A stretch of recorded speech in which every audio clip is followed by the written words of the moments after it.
ఆత్మలో సహవాసం అంటే ఏంటి? ఎవరికైనా తెలుసా ఆత్మలో సహవాసం అంటే ఏంటో? ఆత్మలో సహవాసం అంటే ఏంటి?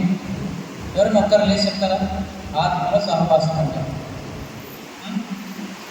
How to fellowship with the spirit. కొంతమంది అంటారు, ఎంతమంది విన్నారు ఈ మాట నాకు తెలియదు, కానీ కొంతమంది అంటారు, ఏమని అంటారంటే దేవుని ఆత్మ నా మీదికి వచ్చేసింది, నేను భాషలు మాట్లాడేసేసాను నేను అంటారు. వివిధ భాషలు మాట్లాడేసాను నేను, వివిధ మాటలు మాట్లాడగానే ఏదో నాలుగు భాషలు కలిపి మిక్స్ చేసి మాట్లాడగానే దేవుని ఆత్మ నా మీదకి వచ్చేసింది అంటారు. దేవుని ఆత్మతో సహవాసం అంటే ఎలా ఉంటుందో తెలుసా? ఎవరికి నువ్వు చెడియవు, ఎవరికి నువ్వు భయపడవు, ఎవరికి నువ్వు బెరవవు, ఎవరికి నువ్వు తల ఉంచవు, ఎవరికి నువ్వు తల దించవు. తల పైకి ఎక్కువ ఉంటుంది దేవుని ఆత్మ, ఎప్పుడు కూడా దేవుని ఆత్మ తల దించదు. అట్లా దేవుని ఆత్మతో సహవాసం చేసిన వాళ్ళని ఒక ఇద్దరిని చూపిస్తాను. ఎవరెవరు తెలుసా? ఏలియా గారు దేవుని ఆత్మతో సహవాసం చేశాడు. ఆయన సహవాసంలో ఉన్నప్పుడు ఒక చిన్న క్రియ మీద పంచుకుంటాను. ఏలియా గారు ఆయన సహవాసం చేస్తున్నప్పుడంట పక్కన ఎలీషా గారు ఉన్నారు కదా, అప్కమింగ్ ప్రాఫిట్. ఏలియా గారి తర్వాత ఎలీషా గారు అప్కమింగ్ ప్రాఫిట్ ఉన్నారు కదా. ఆయన ఒక నది రాగానే ఆలోచన చేస్తున్నాడంట, నది రాగానే ఆలోచన చేస్తున్నాడంట. ఎలీషా గారు, ప్రభువా ఎట్లా ఈ యొక్క నదిని దాటాలి మనము, ఈ నదిని ఎలా దాటాలి మనము, ఏంటి పరిస్థితి, ఇక్కడికి వచ్చి ఆగిపోయినా మనం ఈ నదిని ఎట్లా దాటాలి అంటే ఏలియా గారు ప్రార్థన చేశాడు. కూర్చొని అక్కడే కూర్చొని ప్రార్థన చేసి, ప్రభువా నది వచ్చింది, నువ్వు అవతలకి వెళ్ళాలి, ఎట్లా ఏంటి పరిస్థితి అని ప్రార్థన చేసినప్పుడు ఒకటే ఒక మాట అన్నాడు దేవుడి పైన వచ్చి, నీ పైన ఉన్నటువంటి ఆ దుప్పట ఉంది కదా, ఆ దుప్పటి, ఏలియా గారు దుప్పటి వేసుకుంటున్నాడు, ఆ దుప్పటి ఉంది కదా, ఆ దుప్పటి తీసి నది మీద కొట్టు అన్నాడు. ఏమన్నాడు? నది మీద కొట్టు అన్నాడు. కొట్టగానే ఏమైపోయింది? ఆ నది సముద్రం డివైడ్ అయిపోయింది. అక్కడ ఉన్నటువంటి సముద్రం డివైడ్ అయిపోయి వీళ్ళు నడుచుకుంటే అవతలకి వెళ్ళారు. అయితే ఎలీషా గారు ఒక మాట అడిగినారు, ప్రభు మీరు ఎలా చేసినారు ఈ కార్యము అని.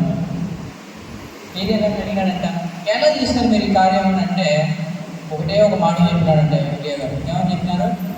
దేవుని ఆత్మ నా మీదికి దిగింది, దేవుని ఆత్మ నా మీదికి వచ్చింది. మరి ఈరోజు మనం ఎంతమంది అలా అనుభవం ఉన్నాము? దేవుని ఆత్మ మన మీదకి వచ్చిందా లేదా అని ఎలా తెలుసుకోవడం? మీరు గట్టిగా ప్రార్థన చేస్తే ఖచ్చితంగా దేవుని ఆత్మ మన మధ్యలో సంచరిస్తుంది.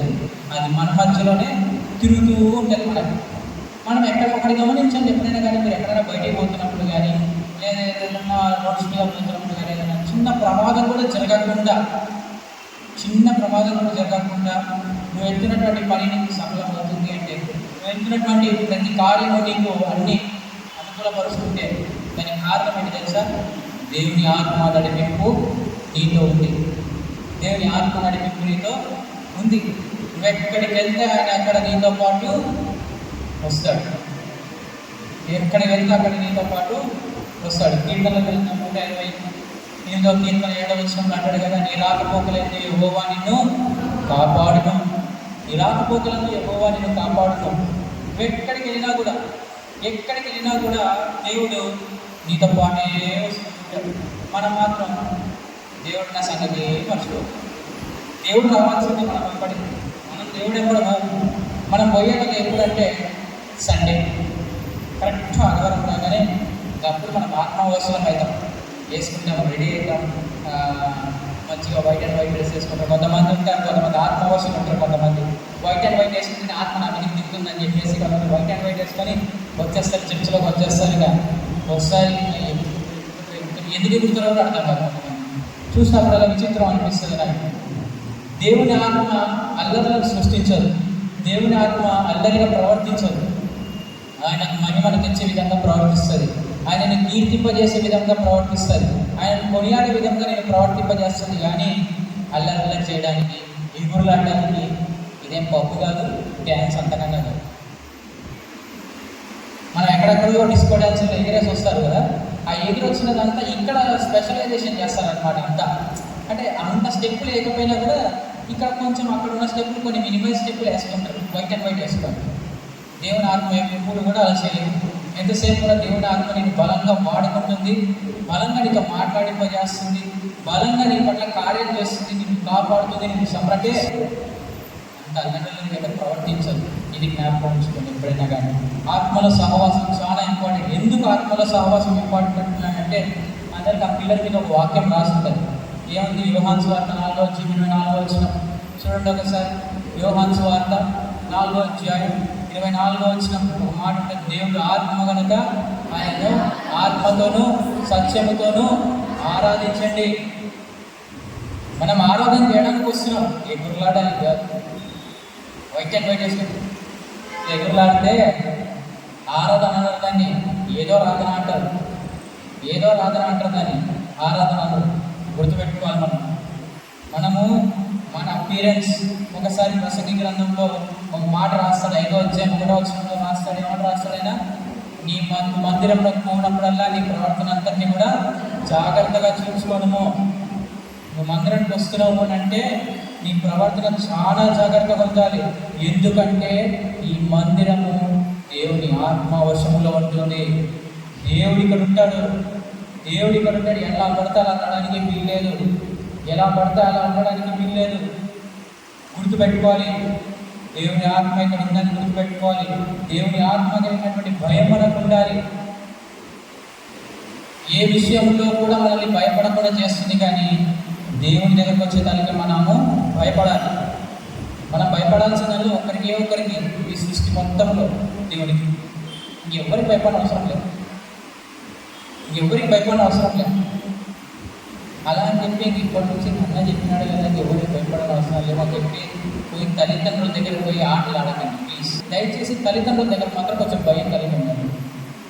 ఓకే, ప్రతి విషయంలో తల్లిదండ్రులను సన్మానిస్తేనే మనము ఏమన్నాడు? 5వ ఆజ్ఞ ఏంటి? నీ తల్లిదండ్రులను సన్మానించాలి. ఆ సన్మానంలోనే భయము, భక్తి అన్నీ. కాబట్టి ఎవరికి భయపడకున్నా, భయపడకపోయినా, ఏ సమస్యకు భయపడినా భయపడకపోయినా తల్లిదండ్రులకు మాత్రం భయపడదు. ఓకే, మర్చిపోకండి. మళ్ళీ తల్లిదండ్రులకు భయపడకూడదని అన్న చెప్పినాడు. నేను ఎవరికి భయపడనని చెప్పేసి మాత్రం వీరులాగా యోధులాగా అందరికి వెళ్ళకండి కదా. ఓకే, తర్వాత వాళ్ళు నడుస్తారు. ఓకే, నెక్స్ట్ 4వది ఫెలోషిప్ ఆఫ్ ద సన్. కుమారుడితో సహవాసం. కుమారుడు అంటే ఆయన నేను ఇద్దరికే. కుమారుడు అంటే యేసుక్రీస్తు ప్రభువు అని ఎంతమందికి తెలుసు? అంటే యేసుక్రీస్తు ప్రభువు కలిసినటువంటి సువార్త ఎవరికి మీకు అందలేదు అనమాట. ఇంకా మీరు రక్షణ మార్గంలోకి రాలే. ఓకే, కుమారుడితో సహవాసం, యేసుక్రీస్తు ప్రభువుతో సహవాసం. ఆయన సహవాసంలో ఎంతమంది ఉన్నారు చెప్పండి? 12 మంది. తగటగా పేర్లు చెప్పండి. పేతురు, ఆంద్రేయ, బర్తలోమయ, తోమ, ఇంకా మత్తయి, ఇంకా అసలైన పేరు మర్చిపోతున్నాను. యోహాను, ఇంకా అది సహవాసంలో యేసుక్రీస్తు ప్రభువు సహవాసంలో ఎంతమంది ఉన్నారు? 12 మంది ఉన్నారు. దీంట్లో మార్క్స్ వార్త 1వ అధ్యాయం 16వ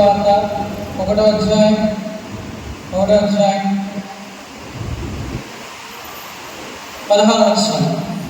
ఆయన గలిలయ సముద్ర తీరమున వెలుచుండగా సీమోను సహోదరులకు ఆంద్రేయు సముద్రంలో వలవేట చూచెను. వారు జాలరులు, యేసు నా వెంబడి రండి, నేను మిమ్మను మనుషులను పట్టు జాలరులుగా. యేసుక్రీస్తు ప్రభు వారితో సహవాసం ఎలా ఉంటుంది తెలుసా? ఉంటుంది గేమ్ అలా ఇలా ఉంటుంది. మీలో ఎంతమంది మీలో షో చూశారు? ఎంతమంది చూసారు మీలో కోటీశ్వరుడు? మొదటి ప్రశ్న నుంచి 15వ ప్రశ్న వచ్చేంత వరకు ఎట్లుంటుంది గేమ్? అంచెలంచెలుగా పెరుగుతూ ఉంటుంది, అమౌంట్ పెరుగుతూ ఉంటుంది, అమౌంట్ పెరుగుతూ ఉంటుంది, అమౌంట్ పెరుగుతూ ఉంటుంది. 15వ ప్రశ్న వచ్చేసరికి ₹1,00,00,000 ప్రశ్న అంటాడు. అప్పుడు పరిస్థితి ఎలా ఉండదు? చెప్పకపోతే ఇప్పటిదాకా సంపాదించినంత పోతుంది, చెప్పితే ఇప్పటిదాకా సంపాదించింది ప్లస్ పోతుంది. ప్రభు అన్న సమాజం ఎట్లుంటుంది తెలుసా? ఇప్పటిదాకా నువ్వు ఎంత సంపాదించినా కూడా అంత వ్యర్థమే అంటాడు. నువ్వు ఎంత సంపాదించినా, నువ్వు ధనికుడువైనా బీదవాడివైనా సో అండ్ సో అయినా ఏదైనా కూడా నువ్వు దేవుడి దగ్గరికి వచ్చిన తర్వాత నువ్వు ఇప్పటిదాకా చేసిందంటే వ్యర్థమే అంటాడు. ఇప్పుడు అసలైన టాస్క్ నేను ఇస్తా అంటాడు. ఏమి ఇస్తున్నాడు చూడండి, వాళ్ళకి ఎంత పెద్ద టాస్క్ ఇస్తున్నాడంటే మనుషులను బట్టి జాగ్రత్తగా అంటాడు. మనుషులకు ఎవరైనా వల వేస్తారా? మనుషులకు వల వేస్తారా? వల వేస్తే మొగాళ్ళు అయితే ఏం మాయం చేస్తాం రా అంటారు. ఆడపిల్లలు అయితే బొమ్మను చుట్టేసుకుంటారా అని అంటారు. ఏమంటారు? వల వేసినారంటే ఏమంటారు? ఏం మాయ చేసినాడు, వాడిని చుట్టే తిరుగుతున్నాడు అని మగవాళ్ళని అంటారు. ఆడపిల్లల దగ్గరికి వచ్చేసరికి ఏమంటారు? బొమ్మను చుట్టేసుకుందండి వాటిని, రైట్గా రానియట్లేదండి వాడిని అని అంటారు. అంతేనా? అయితే వాళ్ళకి ఇచ్చినటువంటి టాస్క్ ఏంటి? మనుషులను బట్టే జాగ్రత్త అంటే మనుషులకు వలయాలి. వలేసి వాళ్ళలో ఉన్నటువంటి పాపాన్ని, శాపాన్ని, భయంకరమైనటువంటి ఆ బంధకాన్ని ఎన్ని టాస్క్లో వాళ్ళకి ఏమేమి ఉన్నాయి? పాపం తీయాల వాళ్ళ నుంచి, శాపం తీయాల వాళ్ళ నుంచి, మళ్ళీ వాళ్ళ దగ్గర ఉన్నటువంటి బంధకాలు తీయాల వాళ్ళ నుంచి, ఇంకా వాళ్ళని రక్షణ మార్గంలో నడిపించాలి, నిత్య స్వార్థంలోకి వాళ్ళని పంపించాలి, నిత్య జీవంలోనికి వాళ్ళని పంపించాలి. 5 టాస్క్స్. సాధారణ మనిషి అనేటువంటి వాడు చేస్తాడు. పని స్ట్రైట్గా ఇప్పుడు శాంసంగ్ ఉన్నాడు. నేను శాంసంగ్ దగ్గర పోతా. ఒకసారి శాంసంగ్ వేసుకున్నాడు. శాంసంగ్ ఇప్పుడు మీ అందరూ దృష్టిలో మంచివాడు కదా. కొన్ని విషయాలు నేను చెప్పే టైంలో ఊహించుకోవచ్చు, పచ్చి తాగుకోవచ్చు. శాంసంగ్ వచ్చేసేది పచ్చి తాగుకోవచ్చు. వ్యసనకారి, పొద్దున్న లేచి సిగరెట్ తాగకుండా వదిలిపెట్టాడు. పొద్దు నుంచి ఒక 2 ప్యాక్లు అయిపోగొట్టేస్తాడు. మందు దిగంటే ముక్క దిగదు, ముక్క దిగంటే మందు దిగదు. ఇది ఆయన జీవితం. ఇప్పుడు రాజారెడ్డి అన్న పోయినాడు. అక్కడ ఒక అపోస్తులుడిగా పోయినాడు అనుకున్నాడు, ఒక పాస్టర్ పోయినాడు. పోతూ శాంసంగ్ దగ్గర పోయి, శాంసంగ్ నువ్వు చేస్తాను తప్ప, నువ్వు ఇట్లా చేస్తాను ఇలా చేస్తాను అంటే, నువ్వు ఇట్లా పాపంలో మునిగిపోయినావు, ఇట్లా బలిగిపోయినావు అని అంటే చూస్తాడు, కొంచెం చూస్తాడు. చెప్పు ఎంత చెప్తావు చెప్పు. టైం చూస్తుంటాడు శాంసంగ్, టైం చూస్తుంటాడు. ఇప్పుడు వెళ్తాడు రా బార్ షాప్ ఓపెన్ చేస్తాడు. పోయి తాగొద్దామంటే ఏంద్రా ఈ కథ చెప్తున్నాడు. పరిస్థితి అలా ఉంటుంది. ఇప్పుడు వీళ్ళ పరిస్థితి, దేవుడు ఇచ్చిన టాస్క్ అంత ఈజీ టాస్క్ కాదు. వీళ్ళకి ఇచ్చింది దేవుడితో, యేసుక్రీస్తు ప్రభువుతో సహవాసం అంటే అంత ఈజియెస్ట్ టాస్క్ కాదు. చాలామంది అనుకుంటారు, నేను క్రీస్తు ప్రభువుతో సహవాసం చేస్తున్నానండి, నేను క్రీస్తు రోజు నాకు మాట్లాడుతుంటాడండి, రోజు దేవుడు కూడా నాకు వినపడుతుంటాయండి. దేవుడు రోజు నా కళ్ళకి వచ్చి, John you are going to get married to Regina అని చెప్పేసి కళ్ళలో మాట్లాడినాడండి. John you are going to settle in a futuristic life అని చెప్పేసినాడండి. మంచి ప్లేస్లో నీకు మంచి ల్యాండ్ దేవుడు ఇస్తా అని చెప్పినాడండి. పరిచర్య గురించి మాత్రం చెప్పుడు దేవుడి మాటలు. ఎంతసేపు ఉన్నా కానీ మ్యారేజ్ దగ్గరకు రాగానే, మ్యారేజ్ నీకు ఇష్టమైన అమ్మాయితో పెళ్లి జరుగుతుంది, లేకపోతే నీకు ఇష్టమైన అబ్బాయితో పెళ్లి జరుగుతుంది, లేకపోతే నీకు మంచి ల్యాండ్ కొంటావు, లేకపోతే నువ్వు మంచి స్థాయిలో ఉంటావు, మంచి స్థలాల్లో ఉంటావు, మంచి బిజినెస్ వెంచర్లు వేస్తావు. ఇవి మాత్రం చెప్తాడు కానీ దేవుడు పరిచర్యకు రావాలి, పరిచర్యలో ఉండాలి, నీ ఒడ్డును పెంచాలి, పని చేయాలి, ఇవి మాత్రం చెప్పాడు కదా పరిచర్య గురించి. అసలు కళలో కూడా రాడు, చాలా మందికి కళలో కూడా రాడు. ఒకవేళ వచ్చినా కూడా, ఇప్పుడు అలేఖ్య సిస్టర్ ఉంది, అలేఖ్య సిస్టర్ కళలోకి వచ్చినాడు దేవుడు వచ్చి, అమ్మా లేక రేపు నువ్వు పోయి ఒక 400 అనుకుంటే ఏం మొత్తం చర్చ అంతా కష్టపడాలంటే అంటే నిద్రలో ఏమన్నా తెలుసా, Prabha you are disturbing my sleep, just go పక్కకి వెళ్ళిపోను, నా నిద్ర డిస్టర్బ్ చేసేస్తున్నాను, పక్కకి వెళ్ళిపోను, వేరేది ఏదైనా కొంచెం మంచిది తీసుకురా, నా కళ్ళలో కొంచెం ఏదైనా మంచిది, ఏదైనా చేతిలో డబ్బులు ఆడేటో లేకపోతే ఏదైనా మంచిగా నేను మంచి లైఫ్ సెటిల్ చేసేదో ఏదైనా తీసుకురా. అంతేకాని ఏం ప్రభా అంటుకోమంటో కొట్టమంటో ఏంటిది? దేవుడితో ఆషామాషిగా ఉండదు, ప్రభు వారితో ఆషామాషిగా అయితే ఉండదు అసలు. బికాస్ ఐమ్ ద వన్, నేను ఎక్స్పీరియన్స్ అయినా. ఎందుకంటే నన్ను బాగా లీడ్ చేసిన వ్యక్తిగా మా యూత్ డైరెక్టర్ రాజున్నాడు, బాగా లీడ్ చేసిన వ్యక్తి ఆయన. ఎందుకంటే నేను పరిచయంలోకి వచ్చినప్పుడు చాలా ఏం తెలియదు మనకి, వచ్చినామా కూర్చున్నామా వెళ్ళిపోయినామా ఇదే పరిస్థితి. ఎప్పుడైతే దేవుని పని చేయాలని నేను ఆశపడ్డానో అప్పటి నుంచి ఇప్పటిదాకా కూడా దేవుడు ఎంతగానో వాడుకున్నాడు. ఈ పనిలే ఆ పనిలే అన్ని పనులు చేస్తున్నాడు. నేను నా గొప్ప చెప్పుకోవట్లేదు, కానీ ఇక్కడున్న వాళ్ళందరూ కూడా యూత్ టీం అంతా కూడా, ఈచ్ అండ్ ఎవ్రీ పర్సన్ ఇక్కడ ఉన్న యూత్ టీం అంతా కూడా వాళ్ళు ఒకటే నినాదంలో ఉంటారంటే నడిమంచి పని చేసి దేవునికి మహిమను చెల్లించాలి. ఆ రేంజ్లో దేవుడు ఫెలోషిప్ని, మా యూత్ ఫెలోషిప్ అని డెవలప్ చేసుకుంటారు వచ్చినాడు. దేవుడు అట్లా నడిపిస్తున్నాడు. ఆ నడవడానికి నువ్వు సిద్ధంగా ఉండాలి. వస్తాయి బాధలు, వస్తాయి ఇబ్బందులు, వస్తాయి పరిచర్య అనే టైం ఉండదు, ప్రభు వారికి టైం ఇవ్వడానికి ఉండదు, ఇబ్బంది ఉంటుంది. అయినా కూడా you should give time for ఫెలోషిప్లో ఉండాలి. నెక్స్ట్ ఫెలోషిప్ విత్ ఫాదర్, తండ్రితో సహవాసం. అది ఇంకా పెద్ద టాస్క్. కుమారుడితోనే ఇంత పెద్దగా ఉంటే తండ్రితో ఇంకా పెద్దగా ఉంటుంది టాస్క్. తండ్రితో అలా ఇలా ఉండదు. మళ్ళీ కుమారుడైనా తప్పు చేస్తే ఆయన ఇది తప్పు అని చెప్తాడు క్రీస్తు ప్రభు వారు. తండ్రి దగ్గర తప్పు చేస్తే తీసుకెళ్ళి ఫస్ట్ వీడిని నరకంలో పడేసేయాడు. ఏమంటాడు? ఫస్ట్ తీసుకెళ్ళి నరకంలో పడేసేయండి. లూకాసు వార్త 10వ అధ్యాయంలో ఒక ఉపమానం చెప్తాడు. తోటమాలి ద్రాక్ష చెట్లు ఇంకా ఫలించినటువంటి విధానం. ఏం చేస్తాడో తోటమాలి అడుగుతాడు, ప్రభువా ఒక్క సంవత్సరం నాకు గడువు, దీనికి ఫలాలు తెప్పిస్తా. ఏం చెప్పిస్తా? ఫలాలు తెప్పిస్తా. అయితే ఒక్క సంవత్సరం ఫలాలు రాకపోతే అప్పుడు నీ ఇష్టం, నాకు నెల పడేస్తావో నీ పడేస్తావో నీ ఇష్టం అంట. ఇక్కడ తోటమాలి ఎవరు? యేసు క్రీస్తు ప్రభువు. ఓనర్ ఎవరు? తండ్రి. చెట్టు ఎవరు? మనమే. సో ఆ ఉపమానం ద్వారా మనం గుర్తుపెట్టుకోవాలి, తండ్రితో సహవాసం అంత ఆశావాసి కాదు.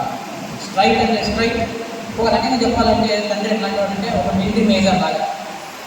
ఎంతమంది మిలిటరీ మేజర్స్ చూశారు? లెఫ్టినెంట్స్ కానీ మిలిటరీ మేజర్స్ కానీ ఎంతమంది చూశారు? ఎవరైనా చూసారు మీ ఫ్రెండ్ సర్కిల్? ఎవరైనా మీ ఫ్రెండ్ సర్కిల్ కానీ మీ బంధువర్గంలో కానీ కొంతమంది ఉంటారు కదా ఆర్మీలో పనిచేసేటువంటి వాళ్ళు. వాళ్ళు చూసేటప్పుడు స్టబన్గా, స్వీట్గా, మాట అంటే మాట, తూట్ అంటే తూటే, గన్ అంటే గన్నే, పని అంటే పని, అట్లుంటారు. తండ్రితో కూడా సహవాసం అలానే ఉంటుంది. తప్పు అని ఒక్కసారి ఆలోచించినాడు అనుకో, దేవుడు తెలిసిపోయినంత తప్పులు చేస్తుంది అంటే నిర్దాక్షిణ్యంగా బయటకు వెళ్ళేస్తాడు. నిర్దాక్షిణ్యంగా ఆదాము వాళ్ళ పరిస్థితి కూడా అదే. ఆదాము అవ్వ తప్పు చేసినారు. క్షమించి ప్రభు అని ఆ రోజు అడిగితే తోటలో ఉంటుంటారేమో, ఆ తోటలలో ఉంటుంటేనేమో వచ్చినాడు, లేదా విధిగా వచ్చినాడు, సాయంకాలం పూట వచ్చినాడు, మామూలుగా వచ్చినాడు, వాళ్ళతో సహవాసం చేయాలని, వాళ్ళతో మాట్లాడాలని, వాళ్ళతో హ్యాపీగా గడపాలని, వాళ్ళకి ఎన్నో ముచ్చట్లు చెప్పాలని, ఈ సృష్టిలో ఉన్నటువంటి ఆంతర్యాలని చెప్పాలని వచ్చినాడు. వీళ్ళేమి ఎక్కడ ఉన్నారు? చెట్ల పొదల వెనకాల ఉన్నారు. ఏం చేసినాడు దేవుడు? ఆదాము అని పిలిచినాడు, వచ్చేపు హవ్వా అని పిలిచినాడు, ఆదాము అని మళ్ళీ పిలిచినాడు. ఇదిగో నేను ఇక్కడ దిగంబరనే ఉంటుంది. ఏమన్నాడు? ఇదిగో నేను ఇక్కడ దిగంబరనే ఉంటుంది. అంటే దేవుడు అన్నాడు, నీవు దిగంబరివై ఉన్నట్లు నీకెవడు చెప్పాడు? ఫస్ట్ ప్రశ్న, నీవు దిగంబరివై ఉన్నట్లుగా నీకెవడు చెప్పాడు? నేను తినకూడదన్న పన్ను నువ్వు తిన్నావా? తినకూడదన్న పన్ను నువ్వు తిన్నావా అంటే, ఇదిగో నీకు అవ్వనే ఇచ్చింది, అందుకే ఈ గవ్వని తిన్నాను. ఈ హవ్వ పండించింది, వాడు తిన్నాను. ఇక్కడ ఒక్కడొచ్చు కదా, పొలాలు కాకున్నాడు. దేవుడు ఏం చేసినాడు? గెట్ అవుట్ అన్నాడు. దేవుడితో పరిస్థితి, దేవుడితో సహవాసం అలానే ఉంటుంది.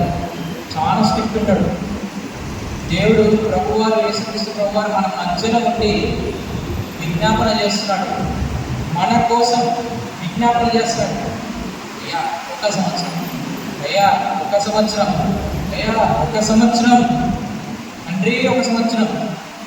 వీడు ఫలిస్తాడు, ఈమె ఫలిస్తుంది.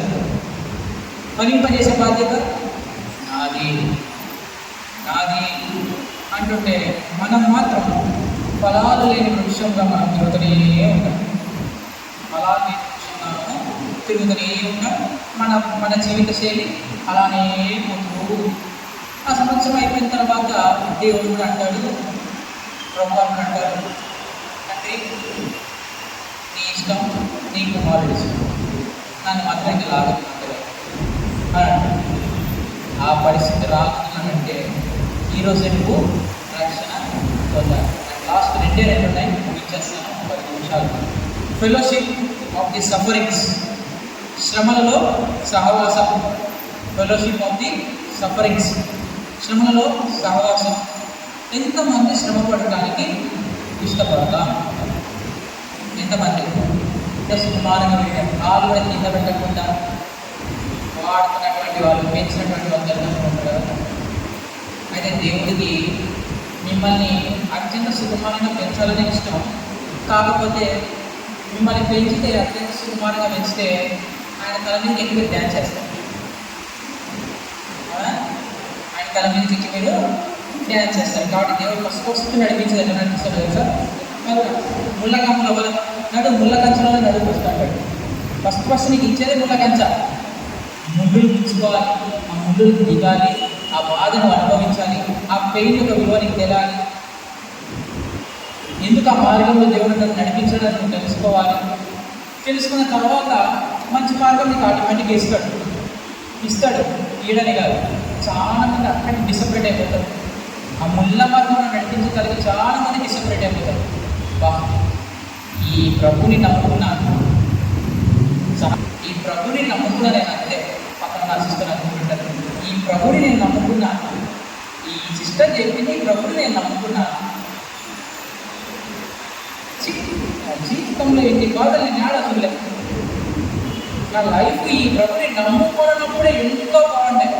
తినడానికి తిండి, తాగడానికి నీళ్ళు, ఏ కాలంటే అది చేతిలో డబ్బు, ఎట్లా అంటే ఇంకా నన్ను మించిన వాడు లేదనేటటువంటి ఈ సిస్టర్ ఊళ్ళో వచ్చి నా పక్కన చేరి ప్రభుని నమ్మిన ఈయనేందునా ఆయన ఎక్కడెక్కడో దిగుతున్నాడు. నువ్వు ఈరోజు ముళ్ళ మార్గంలో నడవచ్చు, ఈరోజు శ్రమలలో నడవచ్చు, ఈరోజు ఇబ్బందుల్లో నడవచ్చు. బట్ ఈ ఫెలోషిప్లో, ఈ సహవాసంలో నడిచినప్పుడు, ఈ శ్రమలలో నడిచినప్పుడు ఏదో ఒక రోజు మంచి పంటలు చూస్తావు, మంచి ఫలభరితమైనటువంటి స్థాయిని నువ్వు చూస్తావు. కష్టపడితేనే విలువ ఉంటుంది. కష్టపడకుండా మన దగ్గరికి ఏదొచ్చినా కూడా అది విలువ లేనిదే అవుతుంది. ఇప్పుడు డేవిడ్ బ్రదర్ ఉన్నాడు, వాళ్ళ నాన్నగారు ఇండస్ట్రియలిస్ట్ టైకూన్ అని వస్తారు. ఒకసారి ఇండస్ట్రియలిస్ట్ టైకూన్ అని వచ్చేస్తుంది. కొన్ని వేల కోట్లకు అధిపతి అని వస్తుంది. సొలొమోన్ గారి ఖ్యాతి కూడా అలాంటిదే. బైబిల్లో మీరు చూస్తే సొలొమోన్ గారి ఖ్యాతి కూడా, సొలొమోన్ ఎవరు కొడుకు? దావీదు గారి కొడుకే. ఎవరి నుంచి వచ్చాడు? ఆయన బెత్షెబా నుంచి వచ్చాడు. బెత్షెబా ఎవరు? ఉరియా భార్య. ఎందుకు చంపాడు? తప్పు చేసాడు అని చంపాడు. అది వేరే క్వశ్చన్. తప్పు చేశాడు, కొడుకు అయ్యాడు, అందరికి సొలొమోన్ గారు వచ్చారు. అయితే సొలొమోన్ గారు కష్టపడ్డారు, ఎంతో కష్టపడ్డారు. ఆయన కింగ్ అయిన తర్వాత 20 ఏళ్ళ ప్రయాణంలో కింగ్గా ఆయన నిలబెడితే ఒకటే ఒక ప్రార్థన చేశాడు, నాకు 20 ఏళ్ళ వయసు, నేను నీ కృపను బట్టి రాజు చేసిన జనాంగం అంతా రాబో దినాలు నాకు ఎంతో శ్రమ, భయంకరమైన శ్రమ ఉంటుంది.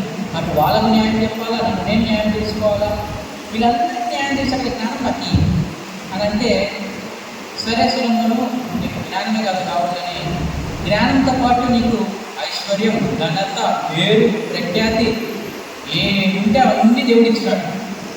ఎవరు వచ్చినారు ఆయన కోసం? ఎవరు వచ్చినారు ఆయన కోసం?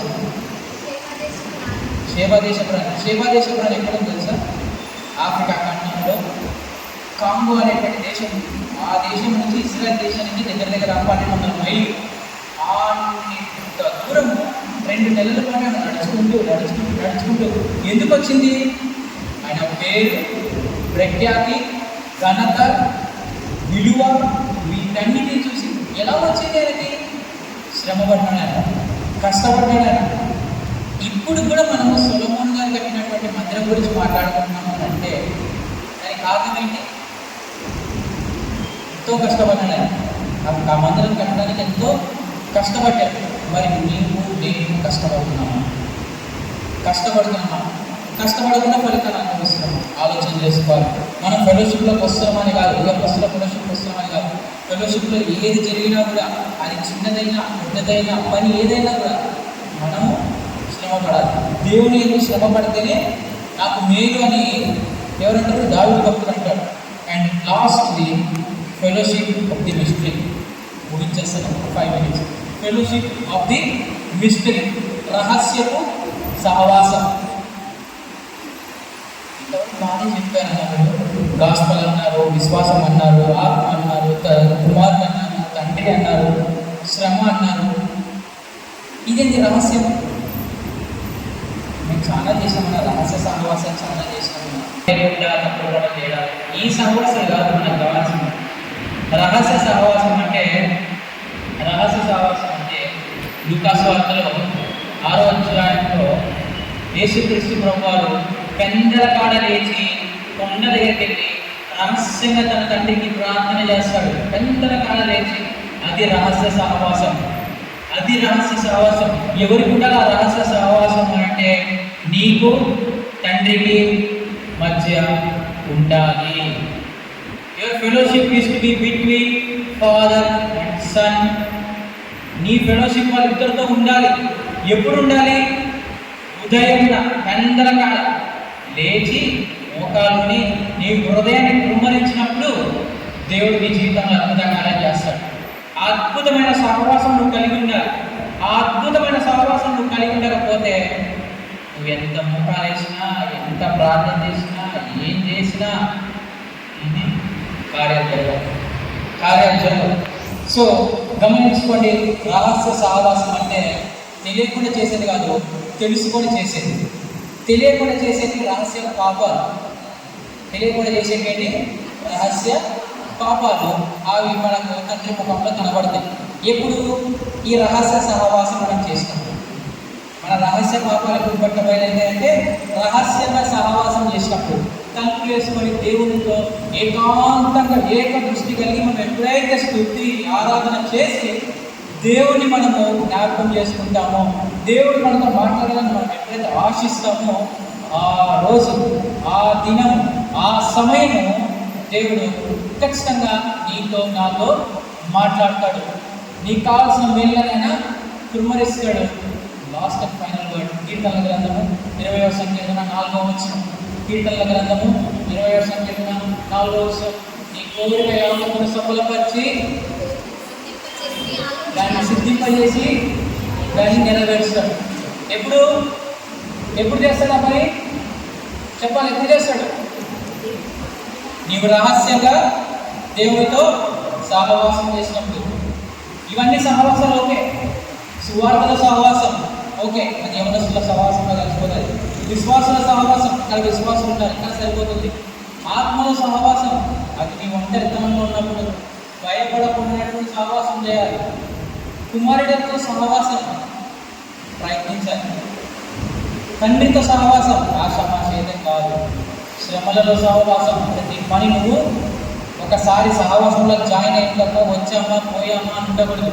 ప్రతి పని నాది, నా చర్చు, నా సహవాసం, ఇక్కడ ఉన్న వాళ్ళు నా వాళ్ళు, నా కుటుంబము, నా బర్డన్స్ ఏమున్నా నా అనుకున్నా కూడా మేము ఎప్పుడు కూడా మీరు గమనించండి, సర్వీస్ అయిపోయిన తర్వాత మీ ప్రేయర్ రిక్వెస్ట్ అన్నీ కూడా మేము తీసుకుంటాం కదా. మేము తీసుకుంటానికి ప్యాక్ చేసేసి వెళ్ళిపోం. సర్వీస్ అయిపోయి ప్యాక్ చేసేసి వెళ్ళిపోం. ఏం చేస్తామంటే వాటిని ఓపెన్ చేసి అందరం పంచుకుంటాం. ఆ ప్రేయర్ రిక్వెస్ట్ అన్ని పంచుకొని ఒక్కొక్కరికి పంచుకొని ఎంతమంది పంచుకొని వాటి కొరకు మేము ప్రార్థన చేస్తాము. ఎందుకు ప్రార్థన చేస్తున్నాం మేము? ఇది మన సహవాసం. ఇక్కడ ఉన్న వాళ్ళంతా కూడా మన వాళ్ళు. మనం ఎందుకైనాము చూడండి ఒకసారి. ఇదొక మాట చూడండి. గలతీయులకు రాసిన పత్రిక 4:7 గలతీయులకు రాసిన పత్రిక 4:7 ఒక మాట రాసింది, అద్భుతమైనటువంటి మాట. త్వరగా దిప్పాలి, ఏమైపోతుంది. వాళ్ళు పాట పాడుతున్నాం కదా. ఏం చేశాడు? నీవు ప్రేమించినావుగా. ఏం చేశాడు? ప్రేమించినావుగా, జీవించినను. ఏం చేశాడు? వారసత్వమునిచ్చినావుగా. ఏం చేశాడు? వారసత్వము. వేషలను బతికినా కూడా నీకు వారసత్వం ఇచ్చాడు దేవుడు. మరి రాహాబుకు ఇచ్చినటువంటి వారసత్వం నీకు ఇయ్యడా? వారసత్వం ఇచ్చినటువంటి దేవుడు నీ దేవుడు కాడా? ప్రశ్నించుకోండి అందరూ కూడా. ఈరోజు మనం యవనస్తుల సహవాసంలోకి వచ్చిన్నాం. దేవుడు మనతో మాట్లాడున్నాడు. సువార్తల సహవాసం, ఈ సహవాసంలో సువార్త ఎట్లా నేర్చుకున్నాం, విశ్వాసంలో సహవాసం ఎలా నేర్చుకున్నాం, ఆత్మలో సహవాసం అంటే ఏంటో నేర్చుకున్నాం, కుమారుడితో సహవాసం అంటే ఏంటో నేర్చుకున్నాం, తండ్రితో సహవాసం అంటే ఏంటో నేర్చుకున్నాం, శ్రమలలో సహవాసం అంటే ఏంటో నేర్చుకున్నాం, రహస్యంగా సహవాసం ఏంటో కూడా మనము నేర్చుకున్నాం. మరి ఇన్ని విషయాలు 7 అంశాలు మనం నేర్చుకున్నాం కదా. మరి ఆ తండ్రి నీ కొరకు నా కొరకు గొప్ప గిఫ్ట్ ఇచ్చాడు. అది హృదయానికి కనుమల్లో ఉన్నటువంటి గిఫ్ట్. మన హృదయానికి అవసరం కాదు ఆ గిఫ్ట్. అటువంటి గిఫ్ట్ మన కోసం సిద్ధం చేసుకున్నాడు. మనం సిద్ధం చేసుకున్నటువంటి గిఫ్ట్ను మరి మనం పొందుకునేలాగా మనం అందరం కూడా ప్రార్థన చేద్దాం.